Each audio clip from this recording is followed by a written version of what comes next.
I'm most concerned with social progress and moving forward in our minds a little bit, just the way we look at things. Crouch, touch, pause, engage. So the question of flux in the physical world is as old as science itself. In fact, you could say that the very first scientific question ever asked, which was asked around 600 before the Common Era by what's supposed to be the first philosopher, Thales, was a question that has in its essence this whole idea of nature being in flux. Because what Thales was asking was, what is everything made of?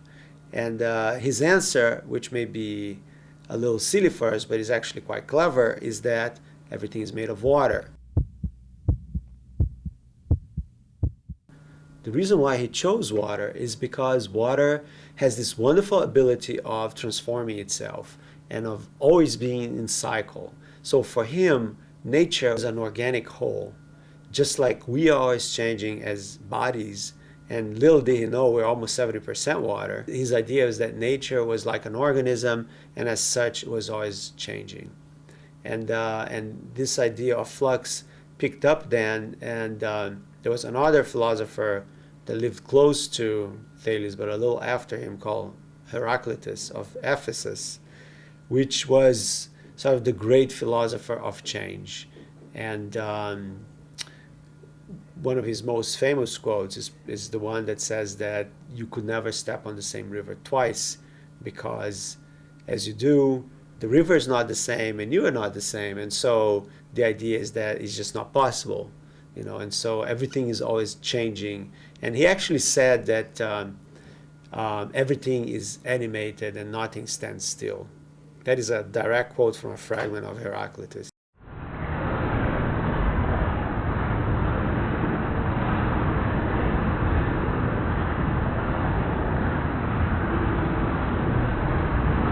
Well, it's always incredibly difficult to tell because you're changing so much with it.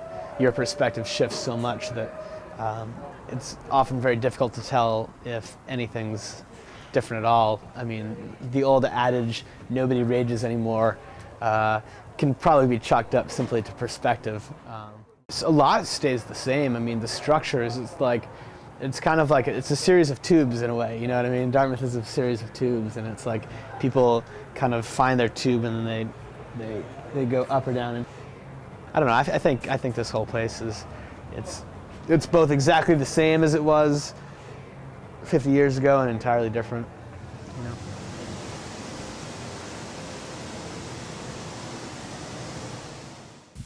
There's a lot of talk about tradition in Dartmouth Rugby and other institutions on campus.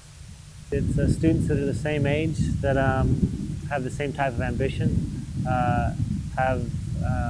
although perhaps different backgrounds at times, but they're looking to do the same thing. They're intelligent, they're sociable, they appreciate a good challenge. So little things change, but at the end of the day, and it's funny, and guys pick up on tradition, and suddenly 2 years later, you start something, it becomes a tradition. Where there's very few things that are actually tradition over the full process.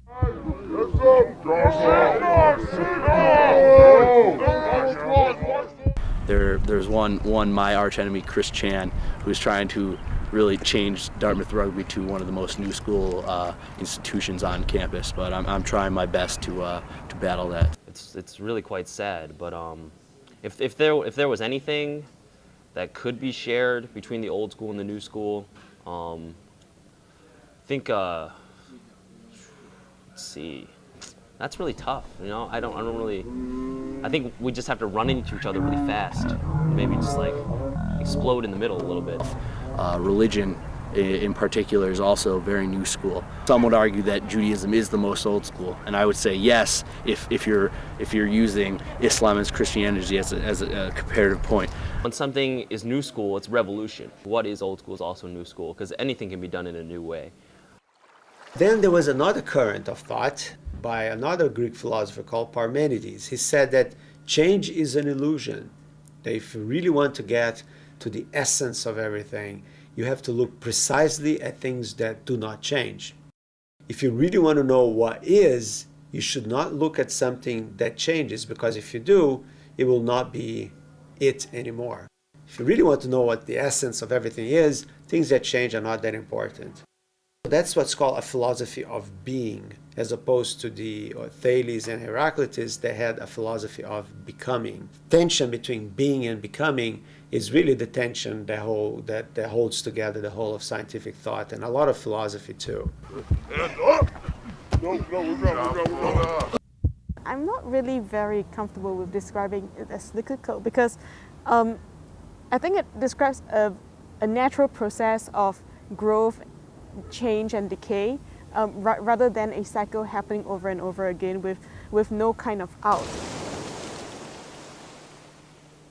Talking about repetition is complicated because there are historical context to be thought about, there are contingent issues that are serial random accidents to be taken into account, powerful cultural factors create a huge amount of variation which is difficult to account for in any sort of universal way. On the other hand, human beings do tend to repeat a lot of behavior. Human beings will exploit each other. Human beings are violent. Societies fall apart in times of war. When resources are scarce, there will tend to be serious conflicts over who gets to control access to those resources. I encourage people to think something about those patterns, but also to think about the idea that repetition is one of those issues. In the good old days, we were much more comfortable saying that people who don't know history are doomed to repeat it.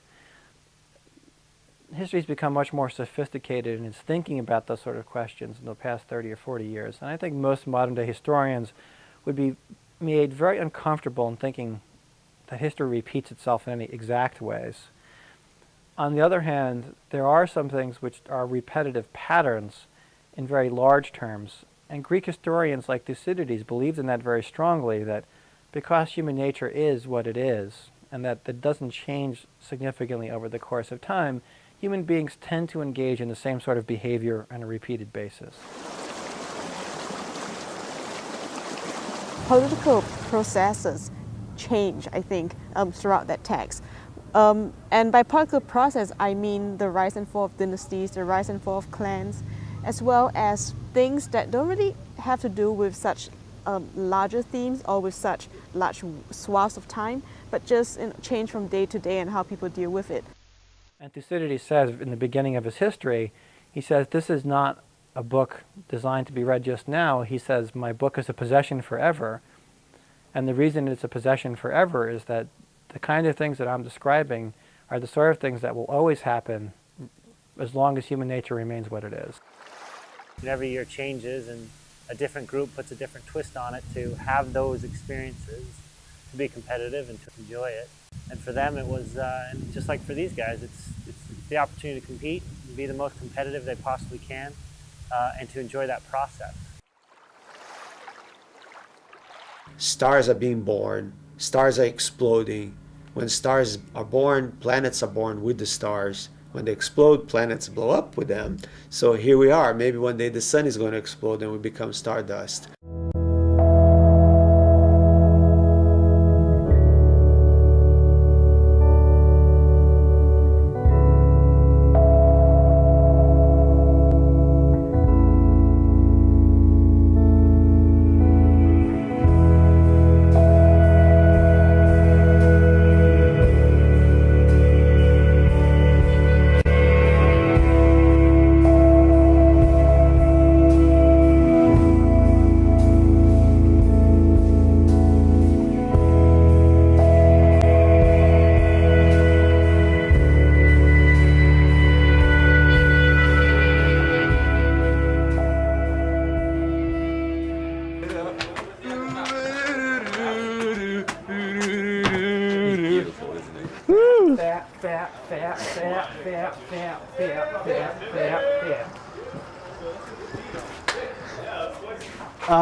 Well, does that change?